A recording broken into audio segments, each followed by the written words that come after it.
1, 2, 3, 4.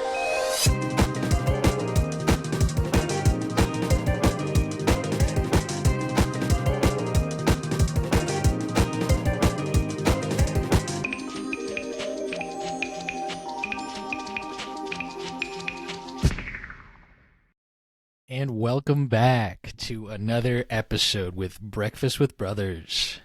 What's up, people? We're back. New week, What it new do? topic, new vibes. Yeah. No, but So seriously, what? new topic. I was gonna say, yeah. Why don't you introduce us to the topic for today, Zach? Oh yeah, we got a request. Shout out to the homies that have been listening. Thank you very much. We love the feedback, love the ideas, and we're gonna talk about our old stomping grounds at Bethel Woods Center for the Arts. Ian and I both worked there for a handful of summers, and it was basically just doing basic landscaping, cutting grass, chopping up wood, laying down mulch, maybe doing a little bit of pruning, tree maintenance, stuff like that. Every Chopping little up thing you wood. could imagine of outdoor fun work. Sometimes not fun, so I'm sure you'll get a little snippet of that here. But we're sharing with you our experiences, our stories, the people we met. The people we met were probably the most interesting part about the whole gig. Yeah, it was definitely a roller coaster of enjoyment and disappointment.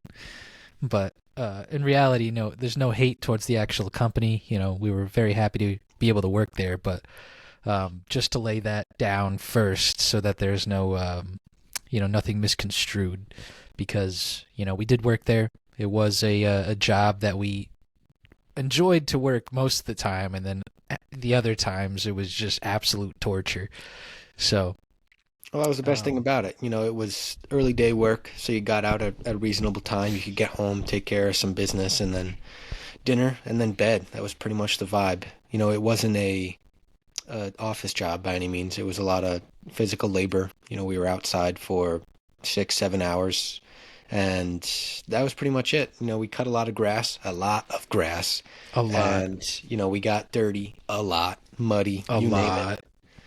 But it was one of those things where it was a nice summer job to come back to. Because being in New York, you kind of have to live with the cold fronts of winter coming on and not being able to do much outside. So being able to go back in the summer and be outside, do stuff like that was kind of the whole reason we kept up with it. Of course, mind you, the job was simple enough to the point where it wasn't grueling and too exhausting. But no, it was a good time.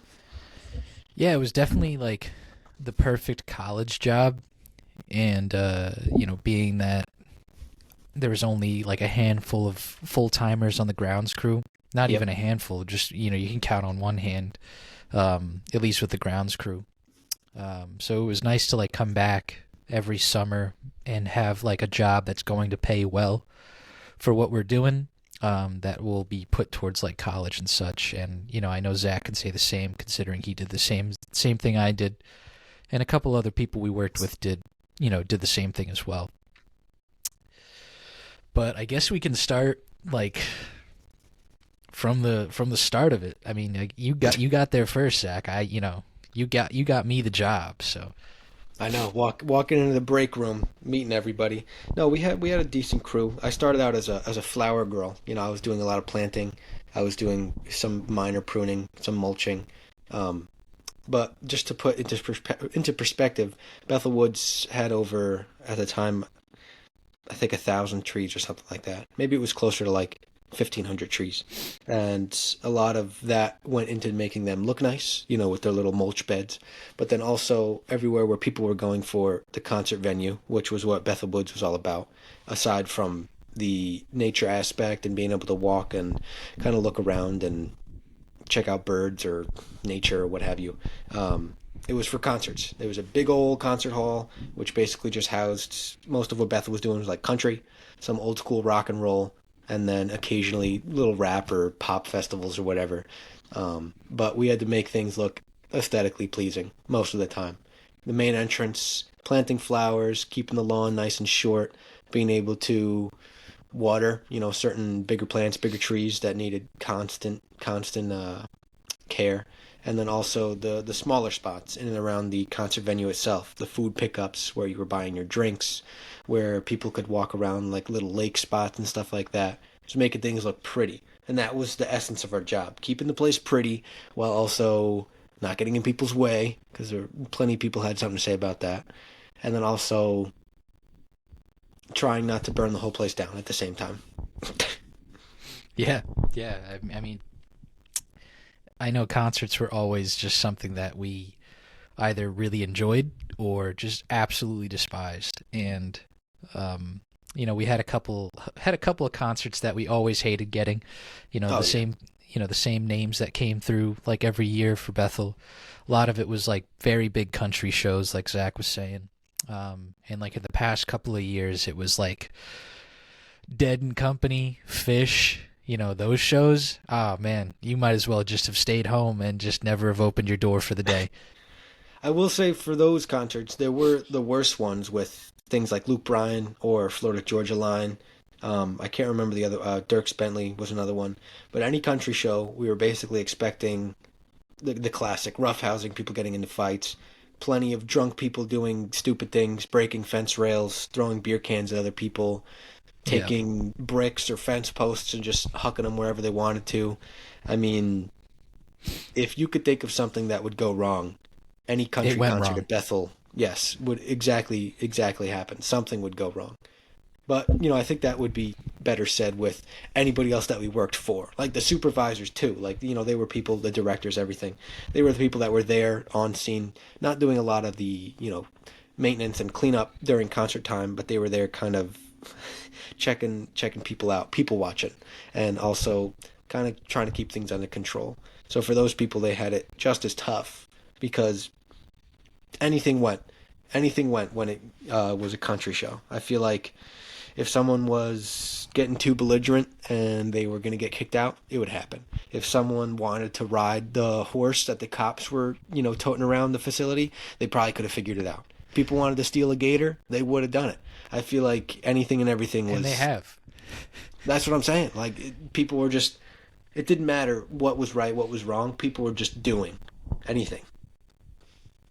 It was quite funny when it wasn't happening to you. Obviously in the moment it's like, oh my God, what's going on? Um, but when you're not dealing with the problem and Mm. it's like, oh yeah, that's kind of funny. There was this exactly that. Someone was trying to like ride one of the Mounties horses. They brought in these, we call them the Mounties. Brought in these guys riding horses to control like the country crowds and such, and they did their job. They definitely like killed it. People were terrified of a man up on a horse or a woman up on a horse having a horse through a crowd and stuff. It was kind of crazy.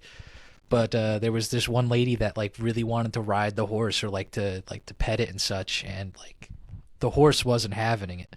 The horse looked like it was about to buck back and it slammed this lady in the face.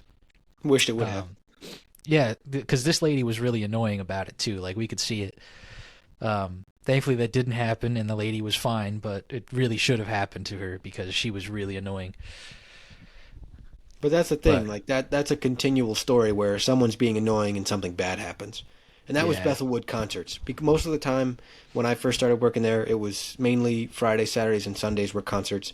And then as Ian got in the picture and Bethel continually got more acts to bring in, they started having concerts on random days of the week. It'd be like a Tuesday concert, or they'd throw in like a Thursday.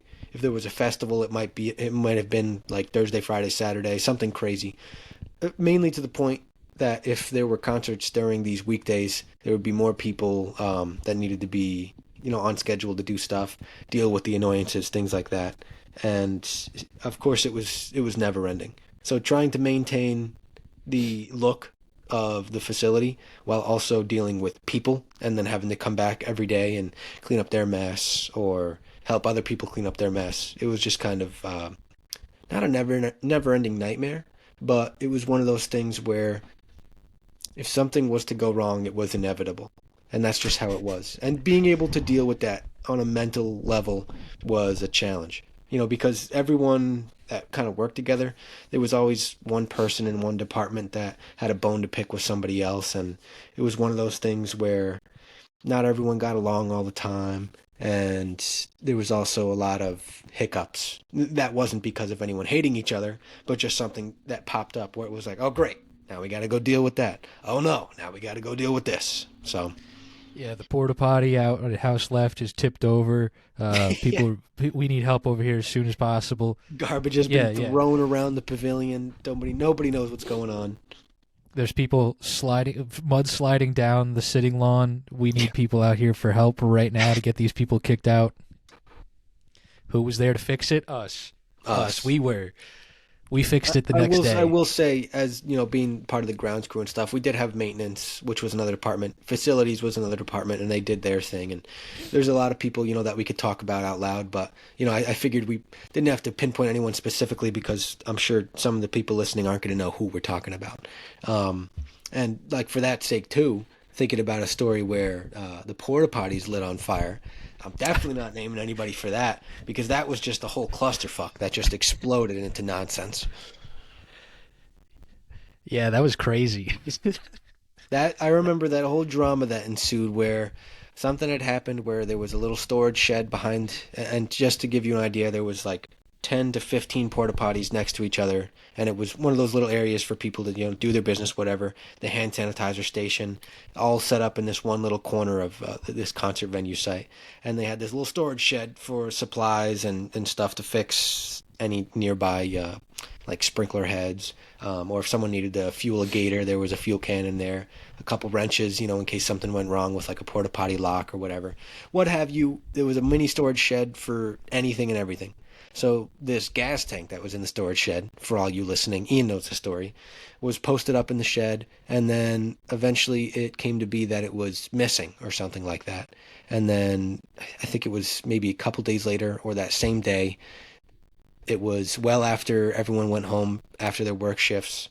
I think a concert had just ended as well, and then all of a sudden the porta potties are up in flames. We're basically getting this notion of the event through Josh's Snapchat, who nobody knows, but at the time he was our supervisor, and everything was just gone awry. Or from there, it was only reason he was there because he was a volunteer firefighter. Him and a couple of his brothers, a couple local buddies, were part of the group and whatnot, and we were just getting updates via that. But it was the talk of the town for like the following 2 weeks, trying to figure out who did what, who left what where, who was spilling gasoline, who would even think to light these porta potties on fire in general. And it was just a huge mess, It was to put it very hilarious. plainly. I mean, obviously not in the moment. It was not hilarious in the moment. Like, I'm sure for the firefighters that responded, like, it's just like, oh my God, just another thing to deal with. But looking back at it, like, it's hilarious. Like, how could you not laugh at that? A little shit on fire. Yeah. And I think that leads into, like, some things that we dealt with, like, on the mowing crew. And, like, I'm going to give, like, 2 examples in the same area that we had, not the same area, but the same, like, pieces that we did. And so we call them roadsides. And for the people who experienced this and were there for it, you know exactly who these 2 people are. But I'm not going to say their names. Just the people listening will know exactly who they are. So we'll start with the first one, probably the worst one. We worked with this man, straight legend. We still talk to him today. He was mowing this one piece that I, in turn, took over shortly thereafter. And he had probably one of the slowest mowers. It was numbered 202. We called it the turtle. And or the snail, whichever we felt like it for the day, I guess. Cut grass like a charm. Yeah, I mean that thing was It may as brand well new. have been going backwards though. That's the issue. Brand new mower, mind you, like completely brand new. We use these things called 48 walk behinds, and we had like jungle wheels attached to them, so we could actually ride along with them instead of walking them. By Bobcat. So, yeah, I mean, for people who haven't used them, they're extremely difficult to use because of the paddle handles, but that's besides the point. Just know it's different than like a zero turn or something. So we're doing this piece roadsides, and he's got this one section that he needs to do, and it's roadsides is just like terrible mowing all day. Takes like half the day to do it because it's just annoying because you got to travel like 8 miles to actually get anything done. But he's going around this one corner, and it's this one piece that we, like no one really likes to do. There's a couple on roadsides that no one really likes to do, but it's down by this gate, gate 1. Hey, look, Frieza. Guest appearance. So he's mowing it down at gate 1, and no one really knows exactly what happened, but we have an idea, other than him himself exactly knowing what happened.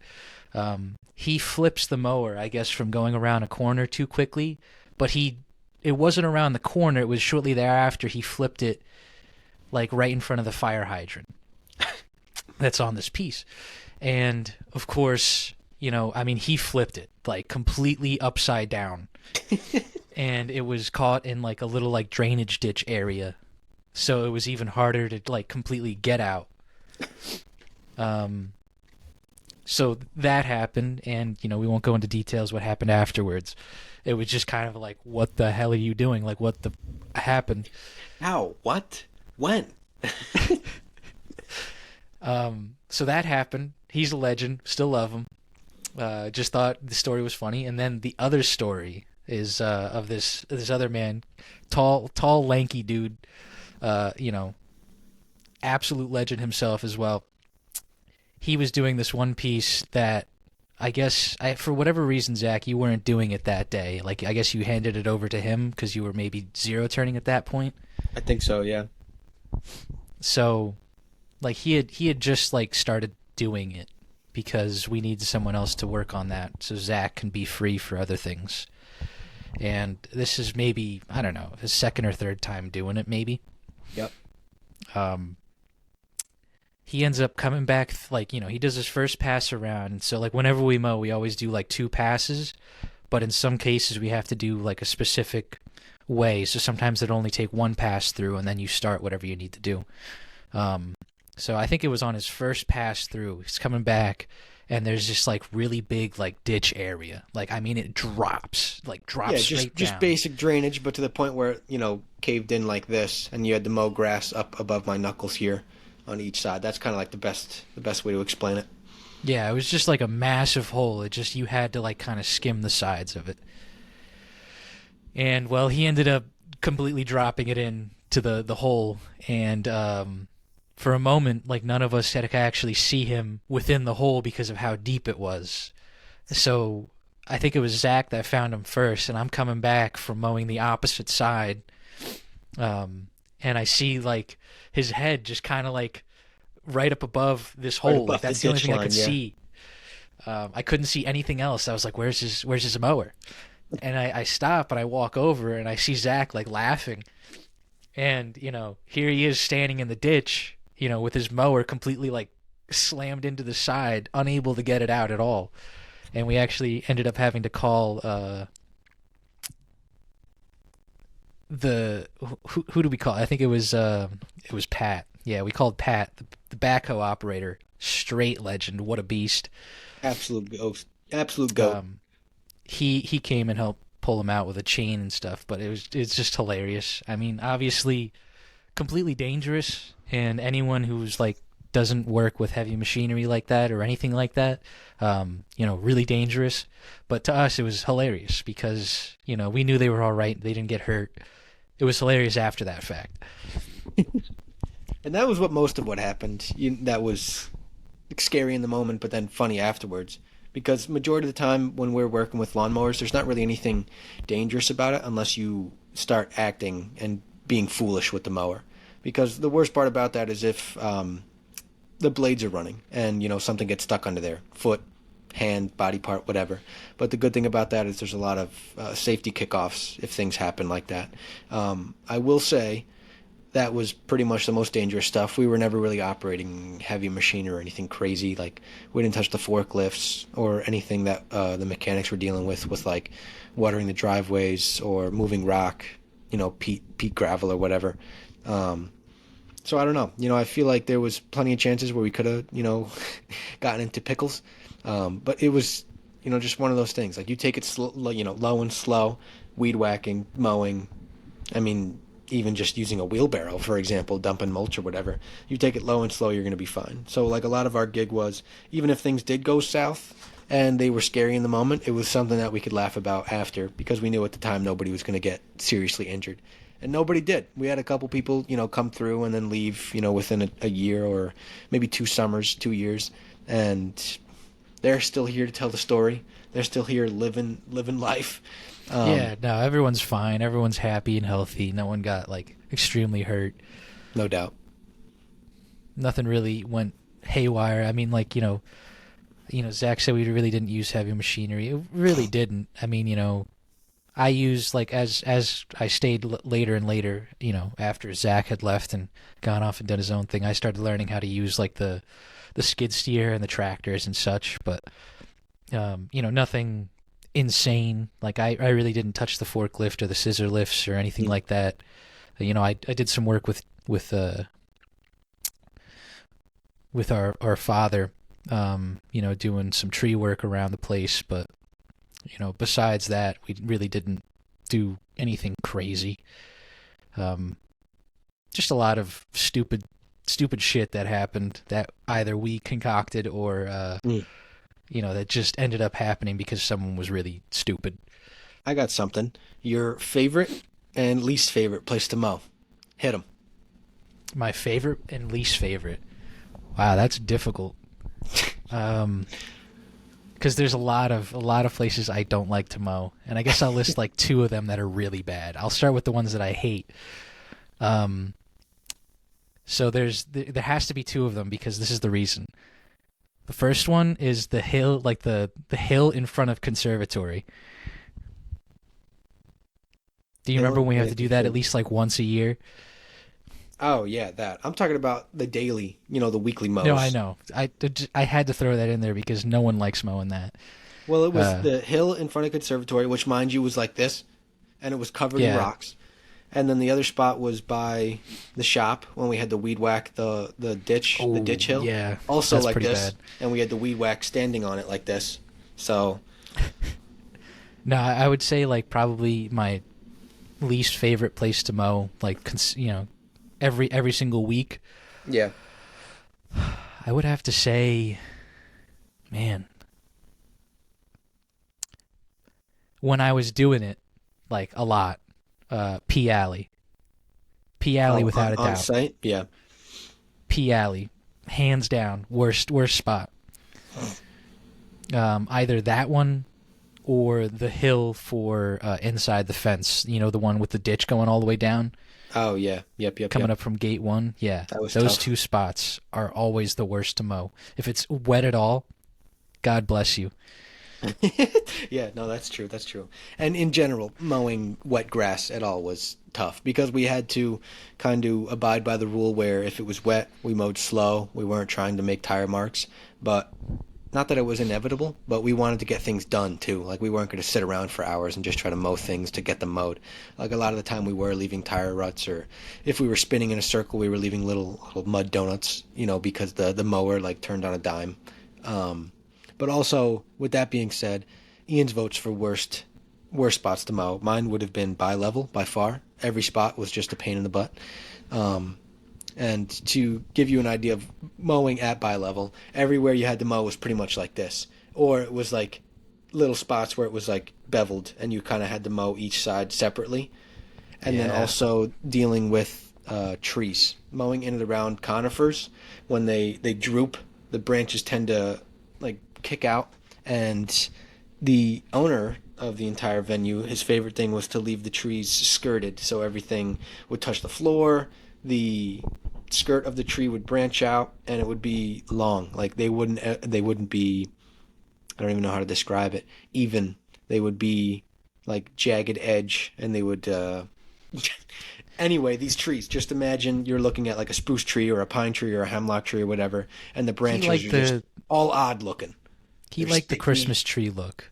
Yeah, the Christmas tree look. They're all look. pokey, spiny, any word I could put it. Going around those trees, you just kind of had to like turn your head and put a sweatshirt on. Because if you were mowing like short sleeves or in a tank top or something, your whole body looked like you got attacked by a bear after you were done mowing. And that's what it felt like in the moment. It looked like a rash, like like you would just like rolled through like some nails or something like that. So bi-level, by far. Okay, Worst spot to bi-level's mow. that's a good spot. Like I was just thinking like specific, but I would have to agree that bi-level is But yeah, definitely just the going worst. like spot by. I like roadside was okay. A couple lame spots. Site was okay. Eventually, I got to mow good spots. Yeah. When you first started, the bad spots weren't really bad. They were just a lot of grass to cut. And then, I'd say Yeah. my favorites were probably when we were mowing outside properties because they were really easy Oh, to yeah. mow. Most of the time, you're going around like a gnome or like a couple rocks, maybe a stairway or something, Or a chair, or a chair. just something easy, or something that you can move relatively easy. Yeah, and just It for wasn't all the people listening, just think of like your backyard. Like, unless your backyard's horrendous and you don't mow it, then think of any cute spot where there's no bumps, there's no holes, there's no obstacles, there's no completely flat, yeah, totally flat. There's not like a ditch that's the size of 3 pickup trucks. It's one of those things. Yeah, I would say, I would probably have to agree. I would definitely say like bi-level is probably the worst. I wasn't really a fan of roadsides because I never really got like good pieces until like I was just leaving really. But I would definitely agree that like bi-level was always just something I never liked doing. But I would agree with like outside properties. Like I really enjoyed doing Kathleen's. Yep. Like that was a great spot. Even doing Danny's, now Mike's. That was pretty easy one. Like I Or know we used to do. mowing friend in your panties and the dude next to him. Oh, Happy Ave, yeah. Yep. And then what else did we do? Me and you also did Jim Riley's and such. Oh yeah, that's true. That's true. Did that house, those 2 houses a lot. But like for mainly just like outside properties were probably the easiest and the most fun. It's just easy. Star Path was probably my favorite because I loved that backyard right there. It was Oh yeah. the only it was thing easy. was that massive hole in that one spot you just had to watch out for. Oh yeah, that's true. Where you're just like sometimes you're mowing along, you forget about it, and then you go. Yeah. Yep, that's true.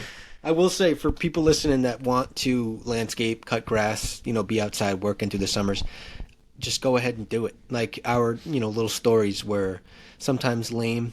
Some days it was hard to get up and get to work, but if you're getting your sleep and you have a good crew you're working with, it's like one of the more fun jobs and rewarding too. Because once you get good at mowing and clipping grass, you can make lawns look really good with striping. You can make them look really good, with crisscrossing checker patterns, and then also getting fancy with like flower planting and stuff like that. Choosing colors, mulching properly, and again, mulch color too is a big deal. And then also pruning, taking care of your trees. The aesthetic look of nature and at outside venues is unmatched if you can keep it that way. Help things grow, keep the grass green, maintain what your gardening beds look like. Goes a long way. So definitely don't discount the possibility of it if it's in your future. Yeah, it was definitely like, yeah, sure. Like we said, like, sometimes it was really miserable, but that's because you're working outside 24/7 during And the summer. the heat will get to you Yeah. too. The summer was the worst, especially when it was extremely dry or extremely humid. Like it's tough because it's just a bunch of dust in your face, a bunch of grass getting everywhere. It does suck, and but it's give and take. I would say we never really had a bad crew, for as long as I worked there and for as long as Zach worked there. Yeah, I agree. I never really had a bad crew that I experienced. Sure, there was some like people that made things miserable, but for the most part they turned a new leaf, and a lot of things got better like as Yeah, it time worked went out. on. And shout Yeah. out all the people that dropped their money and belongings during concerts. Thank you. Facts, yeah. Probably, For the person probably that made like dropped $250 over the career of my Bethel come up by doing nothing, just finding empty pocket change, people dropping 20s. Sometimes people drop like weed or vapes or cigars or lighters or sunglasses, a bunch of random stuff. But shout out all those people for being little lost puppies and leaving their things behind. Thank you. to the man that dropped like over $85 at the Dead and Company concert 2 years ago. 2 years? Last year. Beast. Thank you. What a beast. Like, there was nothing left but just the money sitting in the grass. I said, whoa, $20. Nope. Turned out $85. Yeah, I was like, because at that point, I mean, there's no card attached to it. There's nothing. It was just cash, like, left on the ground. At that point, we have nothing to return to security. What are we going to hand in money? They were just going to take it too. Yeah, and if you do think we're buttholes for taking people's things, most of the time we did go through the lost and found procedure, where we kept it around for a little bit and didn't do anything crazy. But also, when you're at a concert, and I'm sure many people can vouch for this, when you're drunk and belligerent or, baked and completely out of it or what have you, it's one of those things where if you lose something, you wouldn't have been able to remember it anyway. Or if you lost something and you go back for it and it's there, good on you. Hopefully that's like a cell phone or a camera or something like that. But most of the time, people are never coming back, and that was the story for most of what we had. So we got blessed, weeks later with like getting to take home sunglasses or, little knickknacks and stuff like that. So yeah, it was things that, people that didn't come back for them obviously just left them for a reason. Like, they figured, oh, I lost them, they're gone. Other than, like, important things like licenses, credit cards, debit cards, whatever it might be. Like, those things are always handed over. Don't think we're those kind of people that, no, we don't do that. We're not stealing identities out here. No. Don't come at me. We always return those to security, and hopefully the people that, like, really did lose those things can actually come back and get them. No doubt. But on that note, like, Bethel was a cool place to work, and, can only thank it for the money that it supplied for us to get through college and such. So shout out Bethel. Shout out Bethel. In those ways. Thanks for the vibes. But I think at this point we should wrap it up. So Thank you all, buddy. Yeah, absolutely. Thank you all so much for listening and watching. Remember to leave a like, comment, and subscribe. If you're on YouTube, check us out on Spotify. If you're on Spotify, check us out on YouTube. Other than that, peace. Peace. Out for the, I'm walking the bull, out for the, out for the, out for the,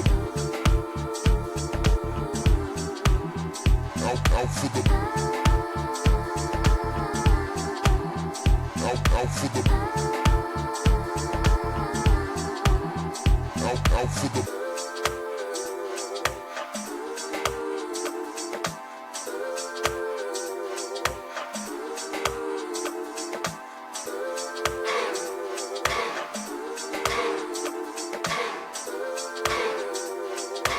Tranquility Base here. The Eagle has landed.